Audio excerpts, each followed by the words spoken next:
Ndoba lento le nifunde, it's very much important.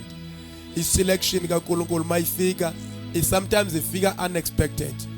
But what I like about God is that God is always ready to use any man who prepared. Hallelujah. So ke siyabonga kakhulu egameni lika Jesu. Sifuna ke senze kanje. Sizoqhubeka ke ngokwahlukileyo kancane kwezinye insuku. Hallelujah. Njengoba sizoqhubeka namhlanje, our title is about prayer. We need to pray. Hallelujah. Prayer is one of the words which Jesus told us about it. Hallelujah. Yeah, he said, pray so that you may not fall into temptation. Hallelujah. And ndicela nibambe mics zenu phaya. So pray so that you may not fall into temptation. So temptation is lingo, noma ukulingwa. Hallelujah. So when we pray so that we may not fall into it. Not that they will not come. Temptations will come, but as long as we focused, as long as we act upon the word of God, then temptation won't defeat us. Hallelujah. And God says, if you always pray, I am ready to give each and every one of you who is asking maybe power, asking maybe wisdom, asking whatever that you ask. I greet my pastors egameni lenkosi besangena saqhubeka siyabonga kakhulu bangcwele. Yeah, we are just starting now. We were a bit later today. We were a bit late. Izinto zethu akange zifuna ubalance ngexesha ngendlela ebesicabanga ngayo. Amen. So now we are going to talk about prayer. What is prayer? What prayer produces? What we must expect when we pray? Which are the important things that we need to follow in order for a prayer to work for us? Hallelujah. So now as we are going to continue, I'm going to speak some few things egameni lika Jesu. Asiye lapha eBhayibhelini izwi incwadi yabase Thessalonica, 1 Thessalonians abase Thessalonica bokuqala chapter 5 verse 16. So verse 16. Ngifuna nje without any waste of time sizogawula siwahuqa nje ndiyanithembisa ngeke ngithathe ixesha elide kuni apha. Then it says on verse 16, rejoice always, pray continually, give thanks in all circumstances, for this is God's will for you in Christ. Rejoice always, pray continually, give thanks in all circumstances, for this is God's will for you in Christ Jesus. So ngicela nayo nje siXhoseni lapha size egameni lika Jesu. Akekho nayo nje siXhoseni. Siza lapha sifundele so that njengoba ndiyifuna ngesingesi sikwazi kuyifumana nasesiXhoseni. Or prepare namla ukuthi dibane ndiyibiza esiXhoseni ndiphinde ndiyibize nasesingesini. Abase Thessalonica chapter bokuqala chapter 5 verse 16. Abase Thessalonica bokuqala. Yes. Ngicela nimsondezele mic. Yes.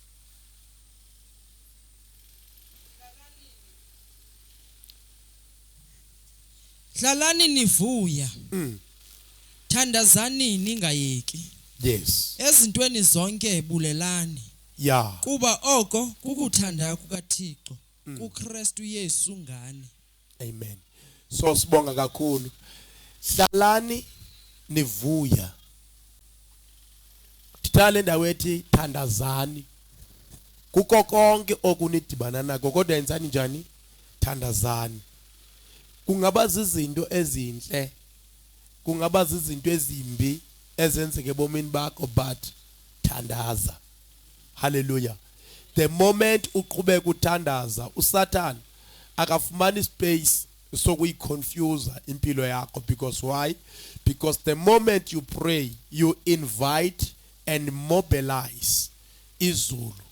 Ngoba uSatan kakhulu uhlala ejongene nokuba funeka izinto esizifunayo zithinteleke nendlela esithandaza ngayo ilimiteke. And then lithizwe kaNkulunkulu kuze ezo zinto zingenzeki funeka sithandaze naphansi kwasiphi na isimo esidibana nazo, masithandaze.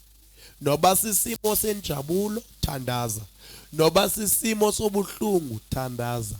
Nditsho noba sekuthiwa mina uphelwe ngamathemba, uba usakwazi uba ne-energy yokuthi molo makhelwane, then ungakwazi ukuthi Thixo. Noba usakwazanga kuwathetha amanye amagama ubheka phambili, but as much as kukhona eliyi-one igama omanage kulithetha, then that word will produce something in the realms. Hallelujah. As we know that life is spiritual, so whatever that we do, we don't gain in the flesh or in the physical realm. We gain in the spiritual realm. We act in activities in the realms of the spirit. We operate there. We dwell there. So we rule there. So once we experience that life is spiritual, that means we will able to do things without limitations. Hallelujah. So because we need to pray like crazy, because there are some challenges that when they come to you, they just come to kill your prayer life. So in order for your life or your prayer life to not be destroyed, pray without ceasing. Hallelujah. So for now, I will give this time to you, Mama. Mama untlaninge, and then uti kapu paya na paya.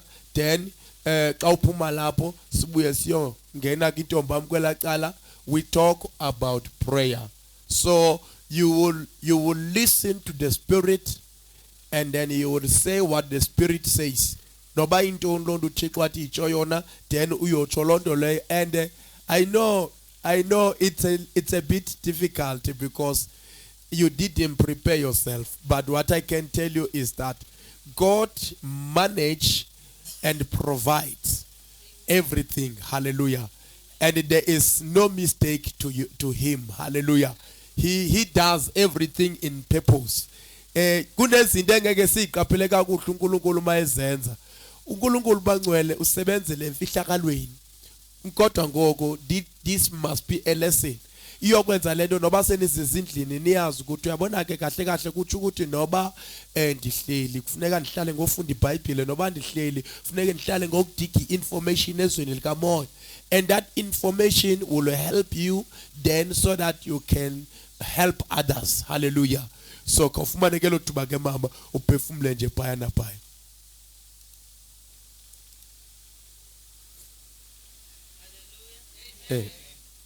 Hallelujah. Bangcwele ngiyabulisa igama lika Jesu waseNazaretha. Ilizwi lethu lisathetha ngomthandazo. Bangcwele uThixo wethu bangcwele usinceda ngokuba simthandaza.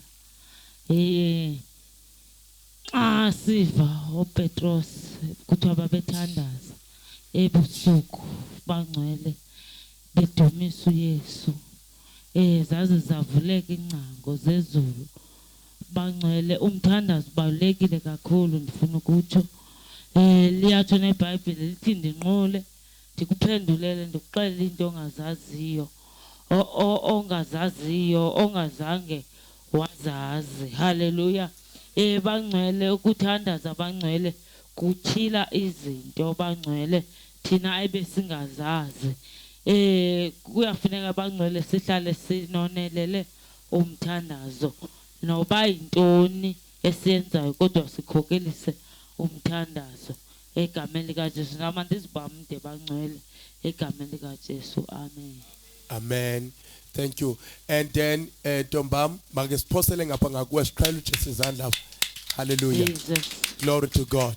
And then masibuye ke ngokusiza nika intombam nayo ifumana ithuba pha egameni lenkosi. Ntombam nawe kawufumana ithuba uphefumule nje phaya napha egameni lenkosi sisaqhubeka sisiya phambili.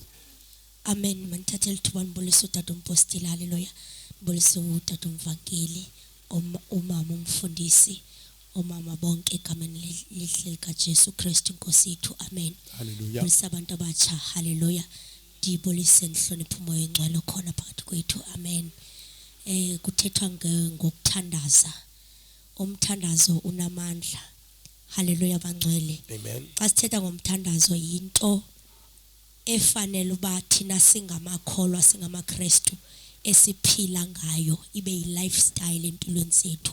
Hallelujah. Yes. Into efanele siyenze singayenziswa kuba singene ekulingweni. Hallelujah.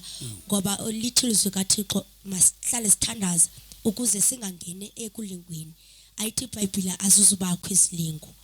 Ngoba lokho noYesu wakhe wathi efastile 40 days walingwa. Hallelujah.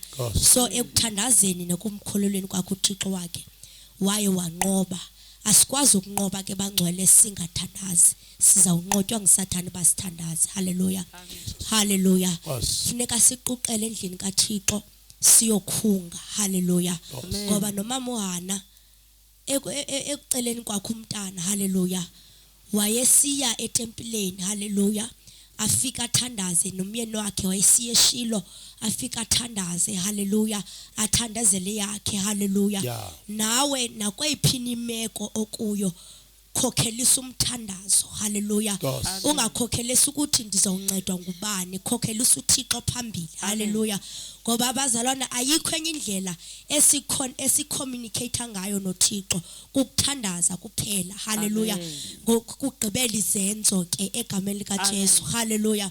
Hallelujah. Uba singabazalwane abangathandaziyo sizawunqotywa nguSathana, sizoathekwa asinqobe. Kodwa uba siyathandaza sizawumnqoba uSathana. Hallelujah. Hallelujah. Hallelujah. And izilingo xa ungumuntu othandazayo izilingo ziza ngamandla kuwe. Hallelujah. Kodwa uba uyagxila emthandazweni uhlale. Hallelujah. Uyanqoba uThixo ukunika amandla. Hallelujah. Ngoba uthe ezwini lakhe xa singenamandla thina kungona sinamandla kuye. Hallelujah. Kukho laba abantu bathi hayi mina ndinamandla namhlanje anikwazi nothandaza. Thandaza ngoku kunjalo. Nobuthe bawo wethu osemazweni waphela umthandazo. UThixo ukuvile yena. Ubona amandla wakho ngoba utshilo ezwini lakho wathi kukhona unawo amandla.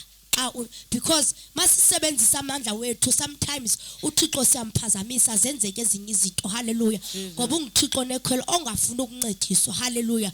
Into thina masimncedise ngayo ezimpilweni zethu kwinto zonke esihlangana nazo ukuthi sithandaze kuye. Amen. Egameni likaJesu nami ndizakwehla anamazwi maninzi. Amen.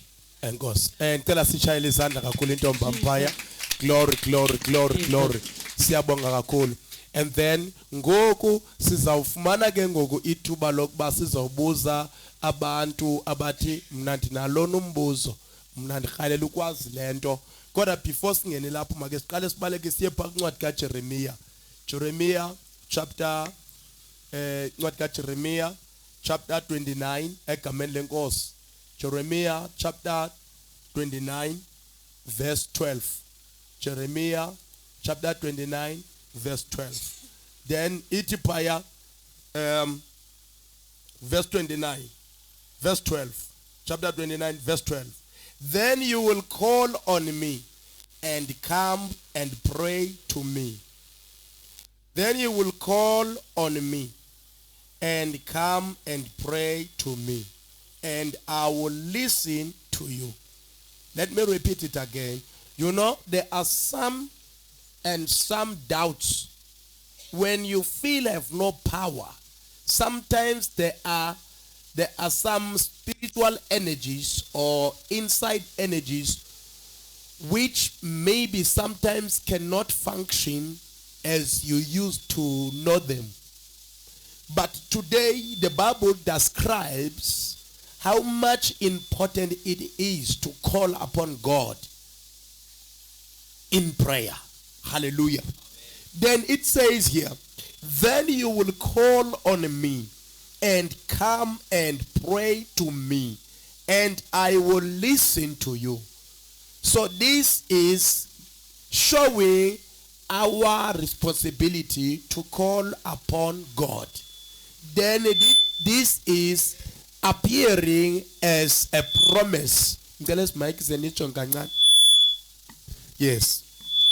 This is showing that when God decides, when God gives each and every one an opportunity to call upon him, you can't call upon God if there is nothing.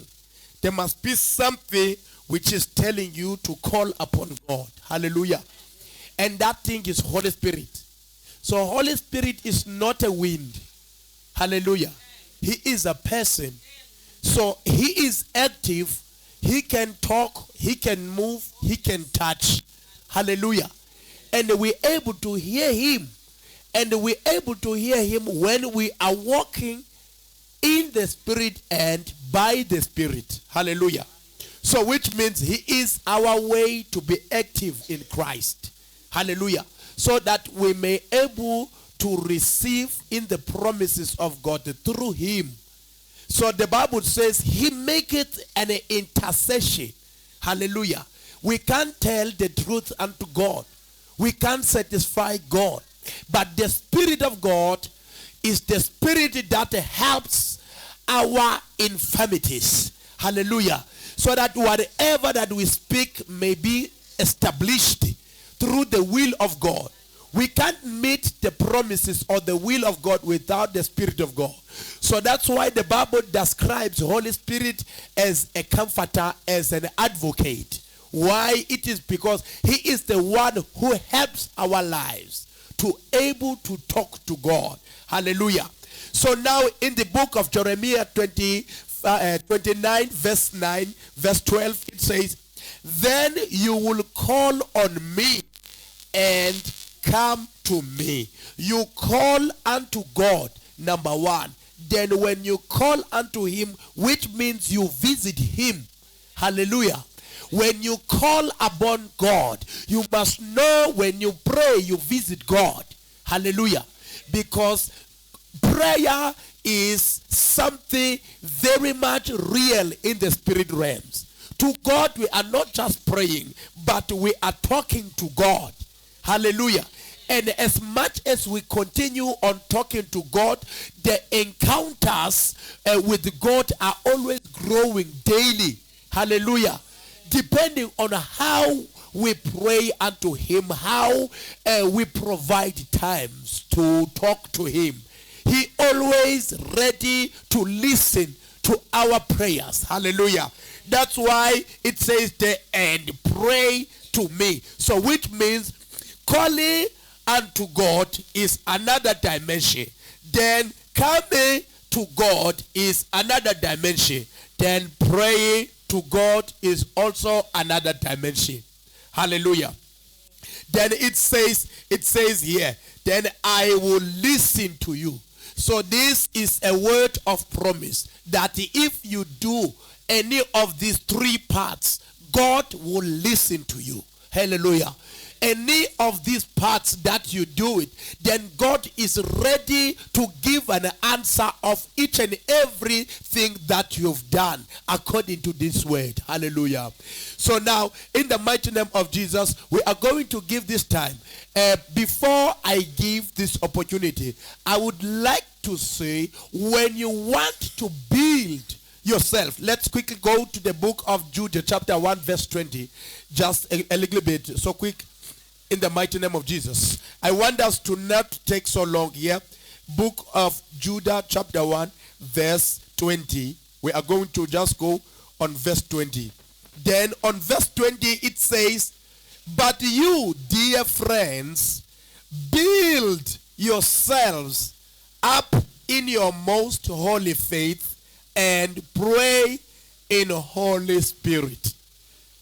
Let me repeat it again. But you, dear friends, you, dear friends, build yourselves up in your most holy faith and pray the Holy Spirit. Hallelujah. We hear another responsibility to Christians, that if you want God or you want to maintain God's presence in your life, you must engage God by prayer. Hallelujah.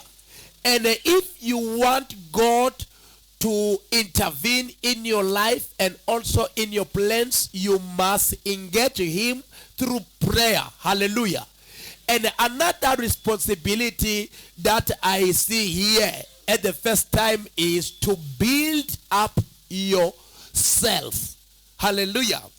It's not Holy Spirit who is going to build you. It's you who is going to build yourself in your most holy faith. Hallelujah. So which means God is giving this to us as a responsibility. You are responsible. If you wake up in the midnight, you are responsible to pray. Then the Holy Spirit will intervene in your prayer. Hallelujah. So you are responsible to build your faith and pray. Then in other words, how to build this faith? Ungalakha kanjani olukholo lwakho? Ungalakha ngokuthi avoid izinto ezingekho right. Abantu abagophoza abathetha izinto ezinegative, you turn away from them. Hallelujah. Uyabhekela kubo uma uva bethetha izinto ezingekho right, uyabaxela ngicela singayithethi lento, uNkulunkulu akathandi sithethe kanje. Hallelujah. Because while you are focusing on building your faith, you build yourself in your most holy faith. And this faith is not just a faith, it's a holy faith. Hallelujah. Because amagqirha namaxhwele anqinelwa ngokuthi nawo anokholo. But as we build ourselves in our most holy faith and pray. Why do we must pray? It is because in prayer, it's where all the solution are there. Hallelujah. Whatever that you are in desperate of, then when you go to the prayer, that means you're able to receive answer. Hallelujah. So the answer that we are in need of, we are ready to receive them, but if we go to prayer. Hallelujah. So in the mighty name of Jesus Christ, let me give this time to other brethren in the mighty name of Jesus. Ningake nihlomle nje nani okugcina makhona indawo ezikhileka yapha kuni egameni lenkosi before sise imibuzo ke ngoku enzela ba sonke njengoba silapha sizokwazi ukufumana. Our title is about prayer. We must to pray. Prayer must be our lifestyle. We must pray continually. We must pray without ceasing. We must pray. This is what Jesus was doing it. Hallelujah. So the Bible says uJesu wathi kwawugqiba kwakhe ukubhaptizwa walithwa umoya emkhuphela enhlango la wafika wahlala khona 40 days and 40 nights. Hallelujah. He was not there just to spend time alone. No, he was praying to God for the assignment that he were about to start, because this happened before Jesus started his ministry. Hallelujah. Ngicela uchieftain nabo kancane. Ngicela uchieftain nabo because andithi ngiliba yenza manje. Yes, thank you. And then now when we look it Bible Moses ebuya in the wilderness, wabuye egcwele ngamandla ngokomoya wobungcwele. Hallelujah. So which means when we go to the place of prayer, we able to be filled by power. Hallelujah. We able to receive power in prayer. We able to defeat in prayer. We able to grow in prayer. We able even to qualify on being a channel of power. Because as much as you pray harder, Jesus or God is watching you, and he is ready to give you an answer that you are looking for. If you are praying in order for growth, then you will receive. If you are praying for wisdom, then you will receive it. If you are praying for self-consecration, then you will receive. There is nothing impossible for God. All things are possible. Hallelujah. But when we pray so that we may receive to the promises of God. Glory to Jesus. So for now, Tomba mfuna ukukunikela thuba nje uhlomle lapha nalapha sizothathela thuba silizise kwabangcwele nabo bavele lapha nalapha nje egameni lenkosi kawufumane nje lo thuba. Hallelujah. Jesus. Hallelujah bangcwele. Amen. Kunelizwe apha kuncwadi kaYohane. Lithi ukholo. kuYohane 5. First Yohane wokuqala.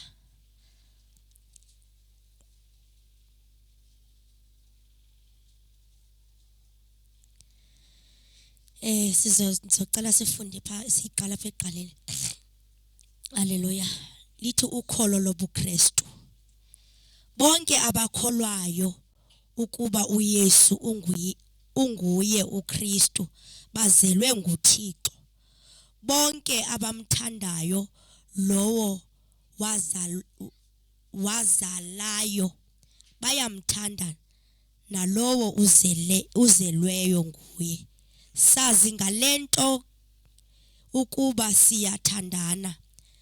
Abantwana bakaThixo xa sukuba simthanda uThixo siyigcina imithetho yakhe. Kuba ukumthanda uThixo kuko ukuthi siyigcine imithetho yakhe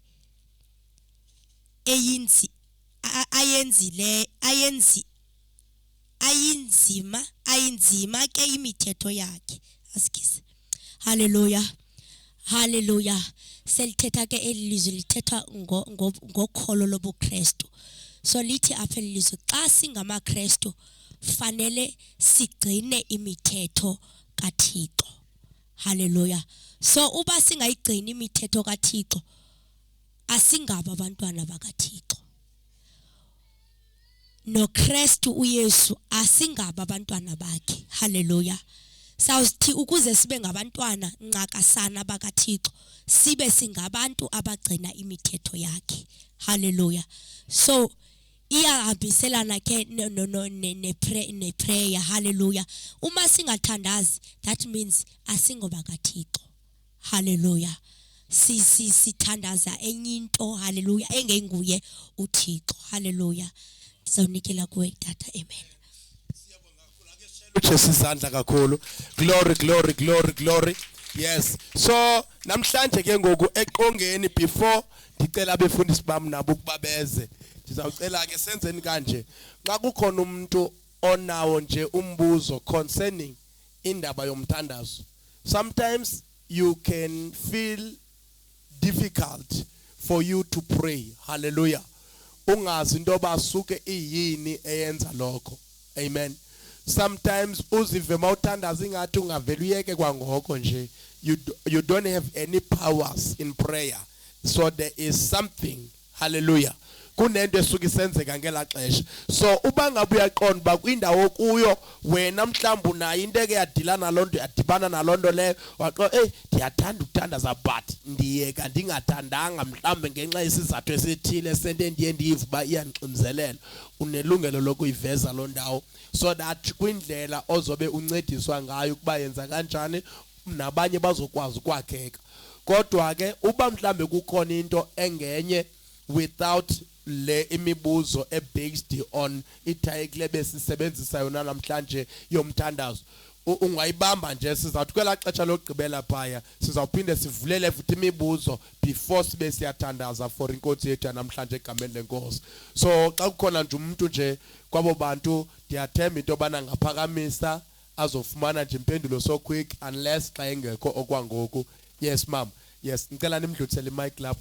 Ngicela abapostoli kube khona ozoyigcina apha kuni imic le so that kuzoba easy into kubana Yes, okay ke mama. Khawubuze lapho. Amen. Ngibulisa utata umfundisi noma umfundisi. Isondeze mama apha emlonyeni. Yes. Ngibulisa utata umfundisi nomama umfundisi notata bonke Amen. ngegama lenkosi nabantwana abancinci. Yes. Mina ndicela ubuza ndinayo le ngxaki yokuthi xa ndithandaza isiqhenqathi phakathi. Mhlawumbe ndisixela uba ngo-12 ndizovuka ndithandaze. Yes. Ndithuke u-12 engakabethi. Xa seyibethile u-12 anawo lamandla ndilanga ndihleli cha ndingabi nawo lamandla okuthandaza naphambi ngo-3 ndizimisela uba ndizothandaza ndingakwazi nangoba ndikade ndisiza apha emthandazweni ka-5 ekuseni qha ngove ndothuka ekuseni ngo-6 Amen. ndibe ndiqoma andikho right ingathi ngabikho right wesilo moya sekuseni mhlawumbe nguwo lo ndenza lento Yes. ndicela nindincede. Amen. Amen. Siyabonga. All right. Mama ndiyabulela ngombuzo wakho egameni lenkosi. Impendulo ke phaya mama ithi if you are a person xa ungumuntu ikholwa as ikholwa a Christian, there are spiritual attacks. Kunemimoya ehlaselayo and ehlala iactive ngexesha lonke ukuhlasela bonke abantu abantu abathandazayo, abantu abalo bejongene ne-will of God ukuba bayenze. So lami moya indidi zindidi ngendidi khona ebizwa ngoba ngobukhathala bakhona uyagotywa bakhona ndibafaka uzankosi bakhona Alice. So zinhlobo ngenhlobo zamadimoni. So into eziyenzayo ziyakwazi umuntu ukumvuthela ezimpumulweni nasemlonyeni ngenkathi usaqala ukuthandaza zifike zithi then uzibhaqa uthandaza uqale fresh baba ngegama lika Jesu waseNazaretha. Oh baba siyabonga somandla siyabonga. Oh siyabonga somandla. Then uve engqondweni kunento esibiza ngoba it's a spiritual warfare. Imfazwe yenzeka kwizwe likamoya yilento eyenzeka apha engqondweni le eyenza confusion. Uthi uthandaza uzifumana ingathi ungayeka kwangoko mhlambe kukhona enye into ethi iqatha. Mhlawumbe kukhona abantu ocinga baba kumamele njengoba uthandaza mhlawumbe uyacinga khona abantu abangaba against indlela othandaza ngayo so ukhangelana nendlela yokulimita ukuthi uzothandaza kanjani. Then those are the attacks, those are the spiritual attacks. Because why? Akuvalela indoba ungangeni ngokupheleleyo kwizwe likamoya. Uyabona mama? So let me moya ilwela ukuthi musuba completely in the spirit realms. Yabo? Ivalela ukuthi lokho kukhona icaleli kumoya kube khona icaleli senyameni so that ungangeni kakhulu ezanzulwini zomoya. That's why I used to say when you pray just go crazy. Abantu mabethu uyahlanya it's okay. Awuhlanyela ibono uyihlanyela wena noNkulunkulu wakho. It's fine. Go crazy. Allow that craziness to use you. Go crazy like never before. Go crazy as much as the Spirit of God gives. The moment you send the because these attacks are there to attack your spiritual life. These attacks are there to attack your life prayer. So usatana mayifuna ukuwisa as a brethren uthumela lo madimoni so that azobulala umthandazo wakho. The moment ufa umthandazo wakho mawuthandaza uthi noba ukade uthandaza uzibhaqa ungasathandazi then ngalondlela leyo usathana ukubulala bit by bit because when you pray you uba surrounded by fire. When you continue pray you are surrounded by fire and then uNkulunkulu uhlele ejongile and then number 2 your spiritual senses zihlala zi active.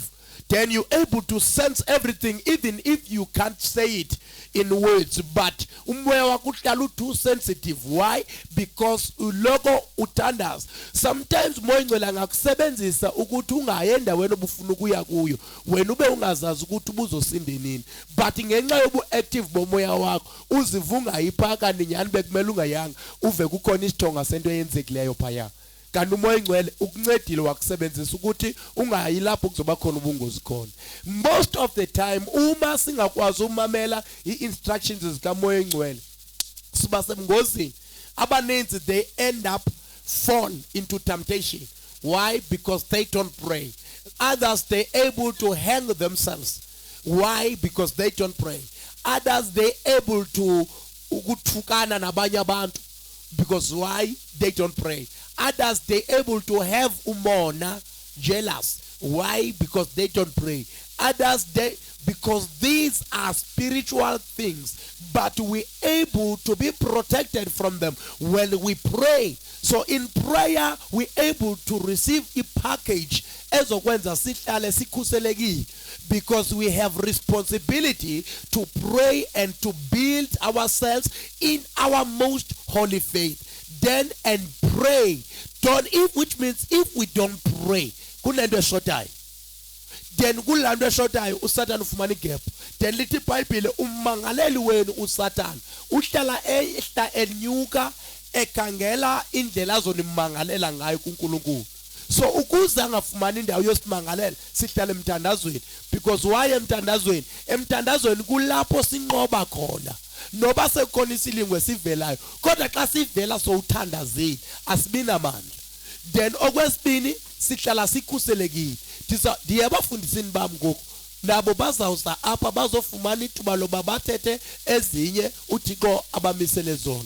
Kodwa into endifuna ukuyitsho mama nansi, lonto ikhombisa ukuba kunemimoya ekuhlaselayo, but ihlasela ubomi bakho bomoya. Kodwa injongo zikaSathane ngalonto ukuthi uwe ubackslide. Uyabona mama? So that is why sometimes mawusaqala ujoin esonto uthola ukuthi kulula ukuthi makuyiwe esontweni nami ndiye esontweni, makuyiwe esontweni nami ndiye esontweni, but jike makuyiwe esontweni qala ubale kabili kathathu. Uyabona nje okokuqala lokho lonto ibonisa ukuthi there are spiritual activities ezikhoyo ezisurroundile, evil spirits that are surrounded you in order to stand against whatever that you plan according to the will of God. And these spirits will energize their activities in order to stand against your plan, in order to stand in front of you, in front of whatever that you want to do it, so that you may not do it. So which means, let the ministry doba, once over evil voltage, your manda wako mtandazo, ishtigela, tandazo. Once uzivinga hata unguye lo mntu ubuziva unguye izona emthandazweni nasekuthaleni into zikaThixo thandaza.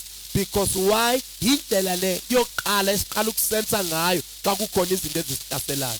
Once uva umoya wakho unendlela ethile ezamphazamiseka ngayo, kumele kwangoko wenza umthandazo.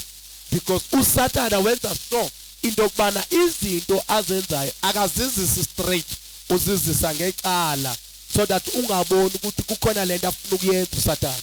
And lanto azoyenza uSathane iyokukulimaza, uyozisola ubomi bakho bonke. Yabo? So ndizama ukuthi ke mama lonto iminishi into yobana udingeka kakhulu emthandazweni. I used to say uma ufuna lento kube yi-assurance la uzogaina khona very quick, funeka mawuthandaza uvamise ukuthandaza uzila nokudya. Yeva mama, because some of these spirits zithi maziza zizovalela nokuthi ungazili ukudla. Hallelujah.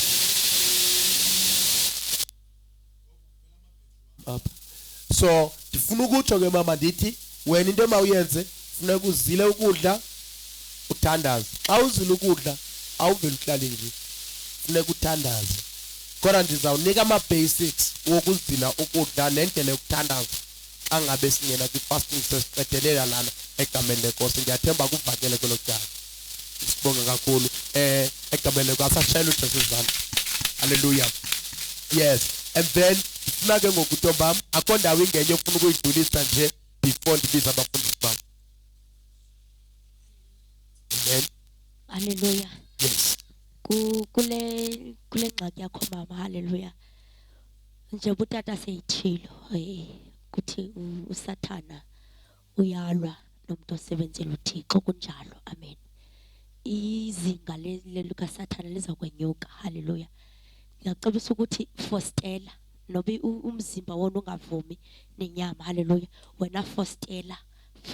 Hallelujah. Enye into ezokunceda ukuba ube ne prayer partner.